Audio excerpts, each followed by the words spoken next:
नाज़रीन, नऊं दहिरो जे ख़ानगी स्कूल में रांदियुनि जो ॾियारो मल्हायो। हिन हवाले सां ॾिसूं था नूर मोहम्मद सुमरो जी रिपोर्ट। मुआशरे में तालीम इंतहाई ज़रूरी आहे ऐं सेहतमंद मुआशरो तॾहिं मुमकिन थी सघे थो जॾहिं तालीम सां गॾु ॿारनि जे रांदियुनि जे मैदान में हौसला अफ़ज़ाई कई वेंदी। नऊं दहिरो जे Bakhtawar model high school college में टियों सालियानो रांदियुनि वारो ॾियारो मल्हायो वियो। रांदियुनि वारे ॾियारे में शागिर्दनि, शागिर्दियाणियुनि ऐं टीचर्स भरपूर नमूने शिरकत कई, जॾहिं त शागिर्दनि जे वालिदैन शिरकत करे शागिर्दनि जी हौसला अफ़ज़ाई कई। रांदियुनि में शागिर्दनि ऐं शागिर्दियाणियुनि खे 4 ग्रुपनि में विरहायो वियो ऐं हर टीम मां शागिर्द ऐं शागिर्दियाणियुनि विच में रसाकशी, drill, long jump, race, karate ऐं 120 मीटर डोड़ समेत मुख़्तलिफ़ रांदियुनि जा मुक़ाबला कराया विया। तक़रीब जे महिमान ख़ासि अहमद बख्श कटबर गवर्नमेंट बॉयज़ डिग्री कॉलेज जे प्रिंसिपल, बख्तावर स्कूल जे प्रिंसिपल आबिद लाशारी समेत वालिदैन पिणु तक़रीब में शिरकत कई। बख्तावर स्कूल जे प्रिंसिपल आयल महिमाननि खे आजियाणो पेश कयो। मुक़ाबलनि में इकबाल येलो जे रांदीगरनि मुक़ाबला खटे 1 साल लाइ स्पोर्ट्स गाला डे जे चैंपियन जो एज़ाज़ माणे वरितो, जॾहिं त ॿी पोज़ीशन जिना ग्रीन ऐं सचल रेड ऐं बिलू लतीफ़ 3 पोज़ीशन हासिल कई। रांदियुनि वारे ॾियारे जे मौक़े ते तक़रीब में शरीक थींदड़ महिमाननि, शागिर्दनि ऐं शागिर्दियाणियुनि टाइम न्यूज़ सां ॻाल्हाईंदे चयो त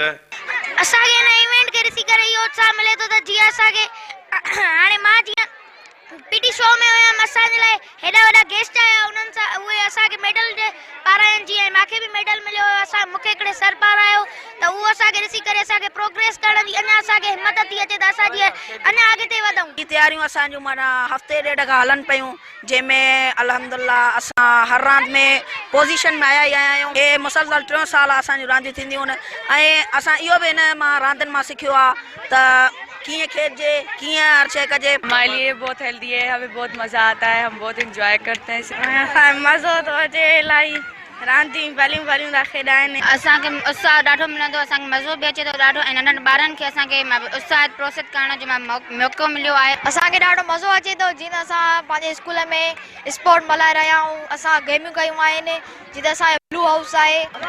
ॾाढो सुठो थो लॻे, असां सभु स्पोर्ट्स में खेॾूं था वग़ैरह, टग ऑफ वॉर में खेॾूं था वग़ैरह, स्पोर्ट्स थो थिए ऐं ॿिया नारा था लॻाइनि सभु, इन करे असां ख़ुशि आहियूं सभु। असांखे ॾाढो मज़ो थो अचे हिन स्पोर्ट डे खे इंजॉय बि था कयूं ऐं असांजी ड्रिल बि एॾी सुठी थी त असांखे ॾाढो मज़ो थो अचे। असांखे मेडल बि ॾिना विया आहिनि। असांखे इलाही मज़ो थो अचे, ॾाढो सुठो थी रहियो आहे ऐं थर्ड ॻाल्हि स्पोर्ट्स आहे त सेकेंड ॻाल्हि खां इलाही वधीक सुठो थो लॻे ऐं ड्रिल्स, कराटा, पीटी इलाही मतिलबु जीअं त असांखे थर्ड स्पोर्ट गाला में असांखे एॾो मज़ो अची रहियो आहे सेकेंड स्पोर्ट गाला खां बि वधीक, ऐं जीअं त असांजे लाइ एॾा वॾा मेडल सर्ट्स आया।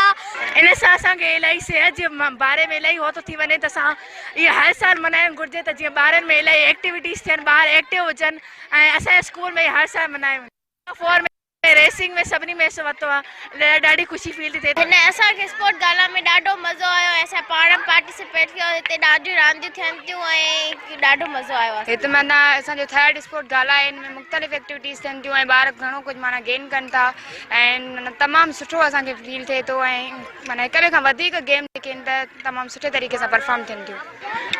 असां जेको असां थर्ड स्पोर्ट्स गाला सेलिब्रेट कयो आहे ऐं तमामु घणे जोश जज़्बे सां ॿारनि सेलिब्रेट कयो आहे ऐं इहो हमेशह थियणु घुरिजे, हिते हर साल थियणु घुरिजे त जीअं ॿारनि में अञा वधीक हिन जे बारे में चवंदा आहिनि न हिकिड़ो जोश जज़्बो पैदा थींदो आहे, हिननि खे ख़बर पवे त स्पोर्ट्स बि असांजे लाइ ज़रूरी आहे ऐं तालीम सां गॾु को करिकुलर एक्टिविटीज़ बि थियणु खपनि। तालीम जो जेको आहे हिसो आहे, इन करे हिन जी अहमियत आहे। हूअं बि जॾहिं सिहतमंद दिमाग़ जेको हूंदो सिहतमंद जिस्म में हूंदो, पंहिंजो एक्सरसाइज़ सां माण्हू जी सिहत बि इम्प्रूव थी थिए। इन खां सवाइ हिन में ॿारनि में हिकिड़ो कॉन्फिडेंस बि क्रिएट थिए थो, अहिड़े माहौल में उहे ॿार परफॉर्म था कनि जेको हुननि खे पंहिंजो असाइनमेंट ॾिनी वई आहे त इन सां हुननि जो एजुकेशन जो वधे, पर हुन में सेल्फ कॉन्फिडेंस मोराल बुलंद थो थिए।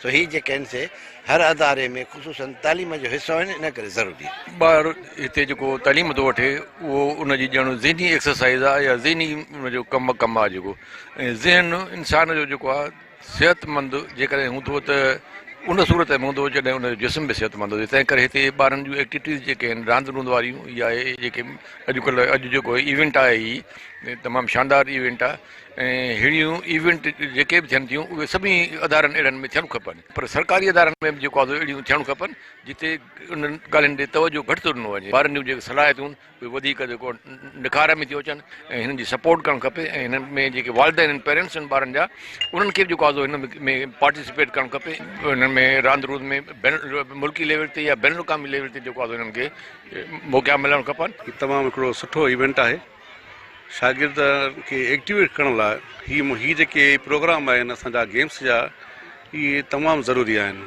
हिन सां ॿारनि में चुस्ती ईंदी उन्हनि जी सिहत में जेका इज़ाफ़ो थींदो ऐं ॿार जो ज़हनी जेको तवाज़ुन आहे उहो बि फ्रेश थी वेंदो। ॿारनि में माशाल्लाह सुठी एक्टिविटी ॾिसूं था ॿारनि जी जिस्मानी सलाहियत वधे थी ऐं एजुकेशन जे हवाले सां बि ॿारनि में हिकिड़ी तमामु सुठी ग्रोथ अचे पई। तालीम में तव्हां ॿारनि जे लाइ जेका निसाबी ऐं गैर निसाबी सरगर्मियूं हूंदियूं आहिनि उन्हनि खे शामिलु कयो था त इहो ॿारनि जी ग्रूमिंग करे थो पियो। ॿारनि जी जेका हेल्दी माइंड सेट डेवलपमेंट आहे उनजे लाइ लाज़मी आहे त ॿारनि खे स्पोर्ट्स ॾिनी वञे।